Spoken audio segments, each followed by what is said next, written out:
warriors. We will discuss work energy power important questions. So first question is a light body and a heavy body have equal momentum. Which one has greater kinetic energy? Very easy question. Okay, so yeah. We have kinetic energy equation that is P square by 2m. Okay, so here are two kinetic energy. One kinetic energy lighter body, heavier body. Okay, so here momentum same. Okay, so here P square by 2 ഇവിടെ ml എന്ന് എഴുതാം ഇവിടെ mh എന്ന് എഴുതാം so നമുക്ക് മനസ്സിലായി equation കാണുമ്പോൾ തന്നെ മനസ്സിലായി നമുക്ക് p സ്ക്വയർ പിന്നെ ഇവിടെ ആകെ ഡിപെൻഡ് ചെയ്യുന്നത് മാസിനെ മാത്രമാണ് ഓക്കേ കൈനറ്റിക് എനർജി എന്തിനെ മാത്രം ഡിപെൻഡ് ചെയ്യുന്നത് മാസിനെ മാത്രമാണ് ഡിപെൻഡ് ചെയ്യുന്നത് സോ അങ്ങനെ നോക്കുവാണെങ്കിൽ മാസ് കുറവാണെങ്കിൽ കൈനറ്റിക് എനർജി എന്തായിരിക്കും കൈനറ്റിക് എനർജി കൂടുതലായിരിക്കും ക്ലിയർ അല്ലേ കൈനറ്റിക് എനർജി കൂടുതലായിരിക്കും മാസ് കൂടുതലാണെങ്കിലോ കൈനറ്റിക് എനർജി ഒബിയസ്ലി കുറവായിരിക്കും Okay, so അങ്ങനെയാണെന്നുണ്ടെങ്കിൽ ഏതിനായിരിക്കും കൂടുതൽ കൈനറ്റിക് എനർജി വരുന്നത് ലൈറ്റർ ആയിട്ടുള്ള ബോഡിക്കായിരിക്കും ലൈറ്റ് ബോഡിക്കായിരിക്കും കൈനറ്റിക് എനർജി ഏറ്റവും കുറവ് വരുന്നത് okay next question find the angle between force F 3I plus 4J minus 5K unit and displacement D is 5I plus 4J plus 3K. Okay, നമ്മൾ ഇത് ചോദിച്ചിരിക്കുന്നത് angle ആണ് നമുക്കറിയാലോ F dot D. Okay, F dot D which is equal to FD cos theta.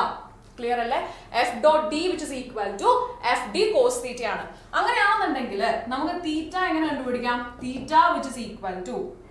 okay നമുക്ക് step by step പോവാം okay yes അങ്ങനെയാണെന്നുണ്ടെങ്കിൽ നമുക്ക് എങ്ങനെ എഴുതാം F dot D divided by mod F mod D okay magnitudes മാത്രമാണ് വരുന്നത് which is equal to cos theta അങ്ങനെയാണെങ്കിൽ cos inverse of F dot D divided by magnitude of F magnitude of D which is equal to theta okay ഇനി നമുക്ക് കണ്ടുപിടിക്കേണ്ടത് F എന്താണ് F dot D എന്താണെന്നാണ് ആദ്യം കണ്ടുപിടിക്കേണ്ടത് F dot D എന്ന് പറയുമ്പോൾ F എങ്ങനെയാണ് വരുന്നത് that is 3I plus 4J minus 5K in dot 5I plus 4J plus 3K clear അല്ലേ so ഇതിനെ നമ്മൾ ഡോട്ട് പ്രോഡക്റ്റ് എടുക്കുമ്പോൾ എന്തായിരിക്കും സംഭവിക്കുക yes 3 into 5 plus 4 into 4 plus minus 5 into 3 എന്ന് വരും സോ ഇത് സോൾവ് ചെയ്യുമ്പോൾ നമുക്ക് എന്ത് കിട്ടും F dot D എന്ന് പറയുന്നത് 16 ആയിട്ട് കിട്ടും ഓക്കേ F dot D നമുക്ക് എന്ത് കിട്ടും 16 കിട്ടും ഇനി മാഗ്നിറ്റ്യൂഡ് ഓഫ് F ആണ് വേണ്ടത് മാഗ്നിറ്റ്യൂഡ് ഓഫ് F എങ്ങനെയായിരിക്കും yes root of 3 square plus 4 square plus minus 5 whole square so minus ഇടുന്ന കാര്യമില്ല നമുക്ക് അറിയാം സ്ക്വയർ ചെയ്ത് കഴിയുമ്പോൾ ആ മൈനസ് ഒക്കെ പോകും so this will be equal to root 50 okay then again mod D അതായത് D ന്റെ magnitude which will be equal to root of 5 square plus 4 square plus 3 square which will be again equal to root 50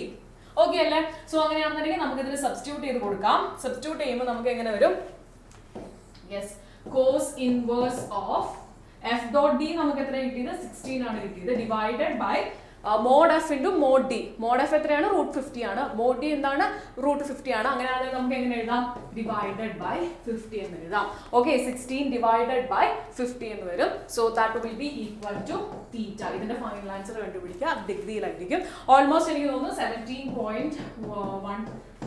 okay 71.3 degree ആയിരിക്കും almost വരുന്നത് ഒന്നുകൂടെ recheck ചെയ്യുക so ഇത് ഇങ്ങനെ solve ചെയ്യാനായിട്ട് നോക്കാം clear thank you so much